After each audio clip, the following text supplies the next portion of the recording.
Ken Dedes dianggap sebagai leluhur raja-raja yang berkuasa di tanah Jawa, dan merupakan nenek moyang Wangsa Rajasa, Terah yang berkuasa di Singasari, Majapahit, hingga Mataram.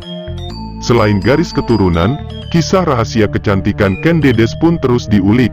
Nama Ken Dedes tidak bisa dilepaskan dari Ken Arok, raja dan pendiri kerajaan Singasari.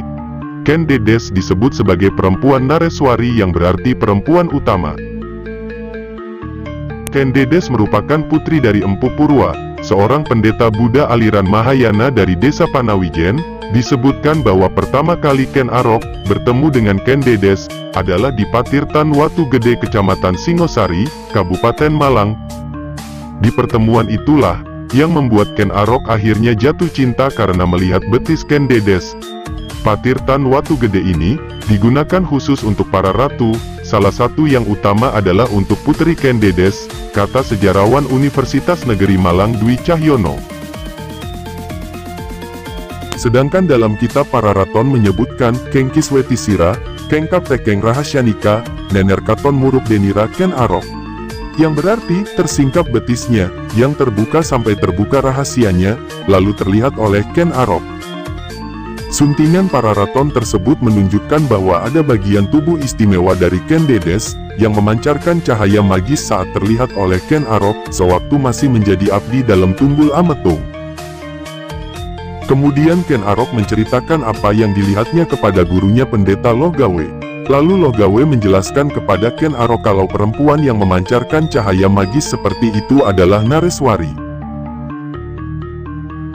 Dia adalah seorang wanita utama. Jika seorang laki-laki memperistri wanita seperti itu, maka dia akan menjadi maharaja, kata pendeta Logawe. Mendengar penjelasan itu Ken Arok termenung. Berbagai hal berkecamuk dalam batinnya.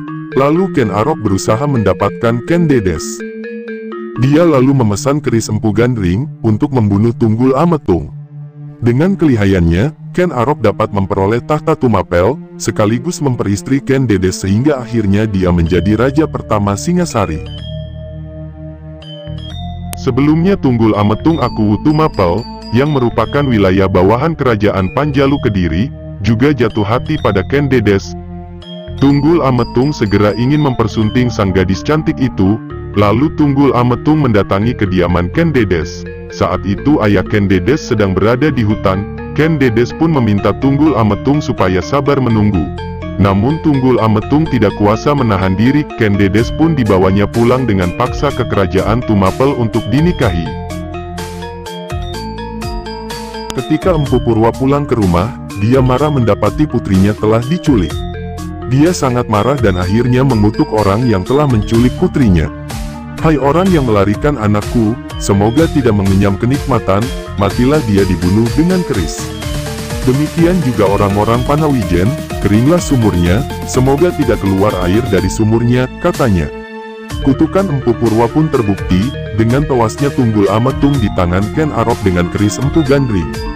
Ada juga cerita yang menyatakan Ken Dedes memiliki wahyu keprabon, sehingga pemilik wahyu keprabon akan mendapat kekuasaan. Selain itu konon Ken Dedes merupakan penganut Buddha yang telah menguasai ilmu karma Amamadang. Pemilik ilmu karma Amamadang ini bertingkah laku sempurna, tanpa celah dan salah langkah. Dalam sejarah dicatat keturunan Ken Dedes dari benih Tunggul Ametung, jauh sampai ke cucu cicitnya mulai Anusapati, Ranggawuni, dan Kertanegara, menjadi raja maupun pembesar di Singasari. Juga dari benih Ken Arok, Ken Dedes memberikan keturunan hingga cicitnya, menjadi orang-orang besar di kerajaan Singasari maupun Majapahit, hingga Raden Wijaya. Sampai di garis keturunan keempat, terjadi penyatuan antara keturunan Ken Dedes dari darah Ken Arok yaitu Raden Wijaya dengan keturunan Ken Dedes dari darah Tunggul Ametung. Peristiwa ini diketahui dari pernikahan Raden Wijaya dengan dua putri Kertanegara, Tribuana Prameswari dan Gayatri Rajapatni, yang tercatat sebagai manusia-manusia tangguh dan besar di kerajaan Singasari dan Majapahit. Selain itu dipercaya jika Sultan Trenggana Raja Kesultanan Demak juga keturunan Ken Dedes.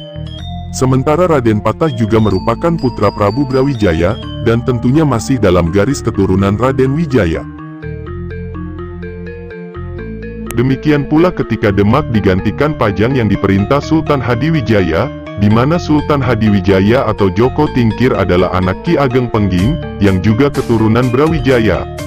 Hal ini terus berlanjut ketika tanah Jawa dipegang oleh Kerajaan Mataram, di mana Ki Ageng selaku kakek buyut dari Sutawijaya atau Raja pertama Mataram, keturunan Bondan Kejawan putra dari Prabu Brawijaya. Keturunan Ken Dedes juga diyakini tetap memerintah di tanah Jawa karena hingga kini, Kasunanan Surakarta maupun Kesultanan Yogyakarta merupakan keturunan Sutawijaya.